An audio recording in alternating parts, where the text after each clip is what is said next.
Hello and welcome to the Saintly Sounder, your source for all things FIFA. That's right, it's the final episode of the Saints Till I Die series, episode 8, which is called Name on the Trophy. No spoilers right now, but it doesn't take a sharp man to figure out the end result of this one. Here we go. So without further ado, here is the squad I would use. Theo Walcott, as always, is in. Shane Long and Mayuka up top. Lallana is back in at center attacking mid, with Sadio Mana replacing in-form Dusan Tadic on the left. The team I would be facing would be a fairly typical Beast FC 4-3-2-1, with Loic Remy up top. But we wouldn't have too much to fear. Shane Long gets a breakaway here. He's off and away. I think he actually could have caught him, but instead he opts to pull him over. Shane Long does a ridiculous somersault there. I do a quick check to make sure Shane Long is actually the best shooter I have, and at 80-82 he is, and he would not disappoint, beating Ugo Lloris to put us up 1-0. My opponent was dangerous on the counter, as you would imagine, with that speedy front three. However, the only true danger man, as you're about to see, was Alexis Sanchez, as this was also the only guy he truly felt had any sort of chance of skilling by anyone. There he catches Wanayama wrong-footed before forcing Fraser Forster into a save. Again, a sloppy play by me leads to another little Sanchez trouble moment, as he plays like a man who doesn't have the 60 strength his cards suggest. He gets the better of Dejan Lovren, tries to whip it into Loic Remy, but the cross is just absolutely dreadful. Here Shane Long is going to release Theo Walcott. Watch the run Walcott makes here, finds that space out wide. I do get tracked down by Laurent Koscielny, but he makes a meal of it, and I'm able to get to my favorite little end line spot. And despite getting bullied and molested by 3 guys, I would be the one who gets the foul called against me. The FIFA gods can be a cruel mistress, however, as Theo Walcott here is going to win the header. Lallana's going to find Mayuka, who deftly finds Shane Long. Can the Irishman get a double? Yes, he can. A little bit of the drunken airplane as we go 2-up in the final. Again, a fortunate bounce sees Mayuka able to find Shane Long. He's figured it out finally. It only took him 7 games for him to finally get on a roll. But here now, this is his 3rd straight game, I think, with a brace. He's been absolutely immense for me. Nothing Asmir Begovic can do but shake his head. And that would be all the match action for the first half. I would have 59% possession with 2 shots on target to my opponent's 1 off-balance Alexis shot.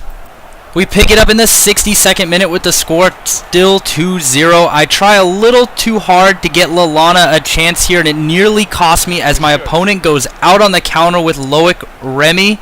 I make a weird challenge with Lovren, but Klein comes in and sweeps it up.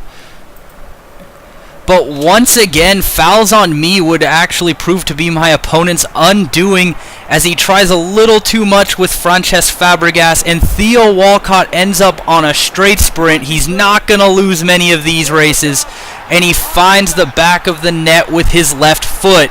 I just was so happy to see Theo Walcott get his reward for all the hard work he put in this season. He was just thankless, bombing up and down that right mid for 10 games, and had nothing to show for it up until this moment, and boy, he didn't disappoint. That was calm as you like. Perhaps with one eye on the trophy already, I get incredibly sloppy with my defending. Wanayama, Lovren, Alderweireld all going out to lunch, and my opponent makes the best of it with some very nifty skill moves before putting it in the back of the net with Alexis Sanchez. I make my traditional subs with one exception. Steven Davis would come in at left mid to make his debut for my team, and Victor Wanayama would find him here. Wanayama using his immense strength to stay strong down that end line. Davis knows exactly the spot to pick, and his only touch of the season is a goal. How crazy is that? It wasn't spectacular, but I bet he'd take it every day of the week. What a calm finish, and that would be all she wrote in this game. Perhaps the somersaults were just too much for my opponent, as Steven Davis's goal clinches us the win and the title. There he is, disconnecting. Shane Long would get the MVP award of the game for getting his brace there in the first half. There's that nice 15,000 coins. Dominated possession once again. That's always a great feeling. We passed well as well, which is always a good thing, especially in the post-patch world. So at the end of the season, I decided to include awards as well. MVP is Victor Wanayama for his tireless work in my midfield. That should come as no shock to any of you. Offensive Player of the Year is Shane Long for his timely goals, especially toward the end of the season. Defensive Player of the Year is Nate Klein for his awesome work shutting down Ronaldo and Neymar, Ibarbo, Tevez. Just about everyone was locked down. And Super Sub was Jay Rodriguez for his timely goals in the second half. So I also wanted to include some key notes. Attractive Football can win Division 1. We won the possession battle in 9 out of 10 games, and I think we did it in a style befitting of the division.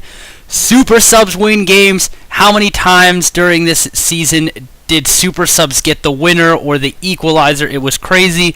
Also, so many of our goal scorers had under 75 pace. You don't need pace to win games. So don't forget to like and subscribe if you found this interesting, different, new, awesome, I don't know.